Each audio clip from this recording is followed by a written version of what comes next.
The Gamasutra Job board is the most diverse, active and established board of its kind for the video game industry. Here is just one of the many positions being advertised right now. Location: London, Ontario, Canada. Are you a senior 3D artist that enjoys solving problems, learning new technologies, and working with others in a collaborative environment?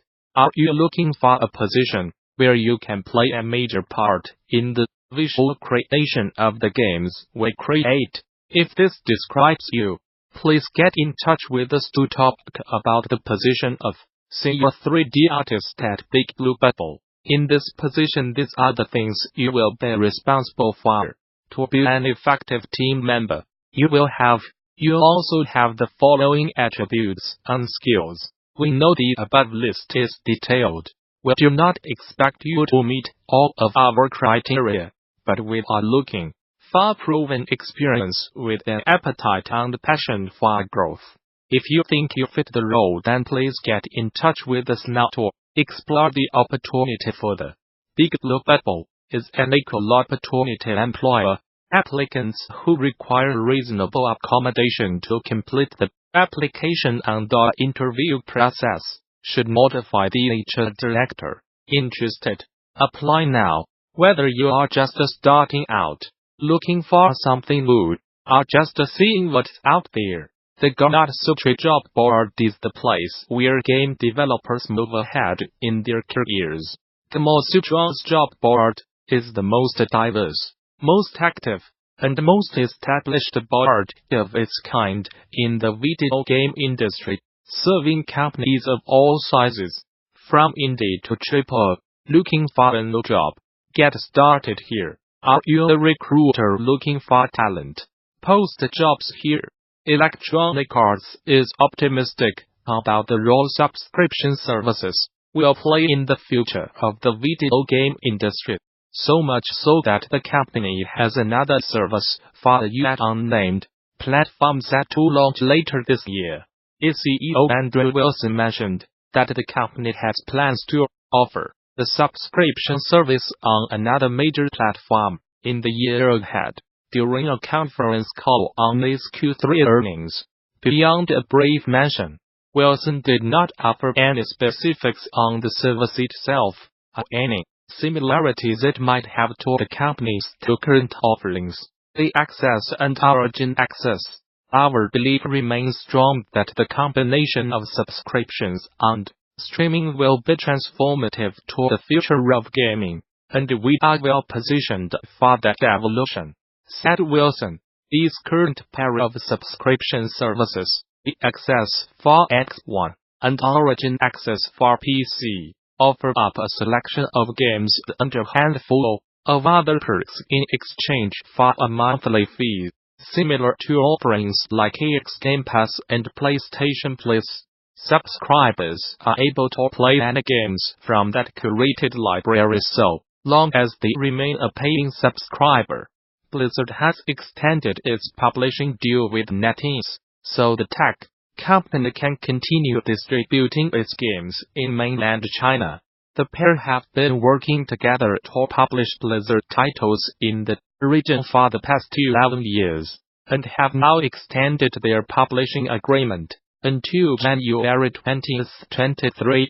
The collaboration began back in 2008 with a licensing deal to bring StarCraft II and the Battle.net platform to China. Since then, the duo have worked together to launch other titles like World of Warcraft, Hearthstone, and Diablo III in a region.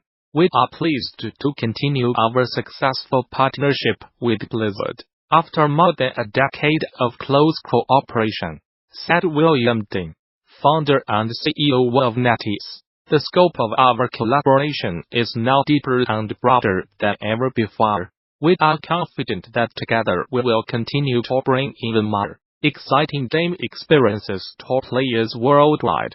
Swedish developer-publisher Paradox Interactive just experienced its best year to date, according to the company's financials for the full year, ended December 31st.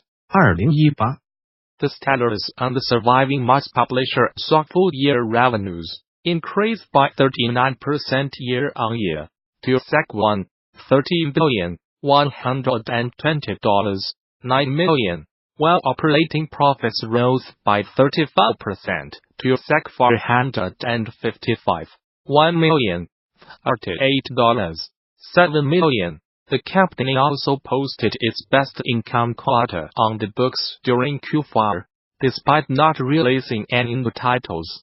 Paradox CEO Ebba Ljungerud said it's a result that demonstrates the strength of the firm's core strategy of developing and supporting games in the long term through continuous updates and expansions. She also noted the increasing appeal of Paradox's console lineup, revealing that while only a few of the company's most successful titles are available on consoles, those releases actually accounted for 12% of its overall revenue. Continuous updates and expansions give our games a long life, both in terms of number of players and recurring revenue, explained Ljungerud. During the year, we released 16 expansions to existing games, of which 6 were released during the fourth quarter of 2018.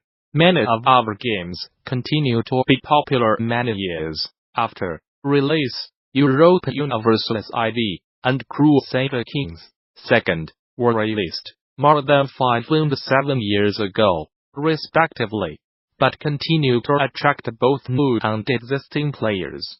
Moving forward, Paradox is keen to expand into other genres, and said its recent acquisition of Prison Architect developer Introversion will serve as a building block for further growth within the management unit. During 2018, the company invested $304 million, $32.5 million into game development and spent another $155 million, $16.6 million on the acquisition of studios and brands, but said it plans to spend even more in the coming year. It is important to point out that our growth journey is just beginning. In 2019 we will invest more than ever in building for the future, continued Ljungerud. Constantly adding new games and brands to our portfolio remains a core part of our strategy. It helps ensure longevity and lessens our dependency on all releases being hugely successful from day one.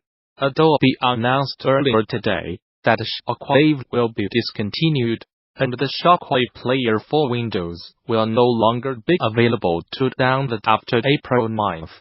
This news follows Adobe's decision until and Flash support in 2020, pushing developers to lane their projects from the plugin and Maven to newer tech in order to maintain support for their browser-based games. Similar to Flash, Shockwave supported many browser-based games hosted on the Internet in the early 2000s. It's likely that the discontinuation of Shockwave support may break older web games and make them unplayable. As technologies evolve and the use of mobile devices has grown, interactive content has moved to platforms such as HTML5 Canvas, and when GL and usage of Shockwave has declined, Adobe said. The company went on to explain that enterprise customers will continue receiving support until their contracts expire in 2022. Game Design Deep Dive is an ongoing Gamasutra series with the goal of shedding light on specific design features or mechanics within a video game, in order to show how seemingly simple, fundamental design decisions are not really that simple at all. Check out earlier installments in the action-based RPG BATTADXIMUNDARTALE, situational awareness and player frustration in grip, and the capital ship invasions in that star. Also, dig into ever-growing deep diverse HIVAFORDEVALOPA-minded features on everything from rocket jumping in Rocket Legato Dying Light's natural movement system. I am a games designer with 10 years experience in the industry. I used to work at Frontier Developments with Oli De-Vine, but we left at the beginning of last year to start our own studio. Our first project is a cooperative cooking game called Overcooked, which released on August 3rd. A Rex 1, PlayStation 4 and Windows PC. A lot of games seem to add co-op mode as an afterthought,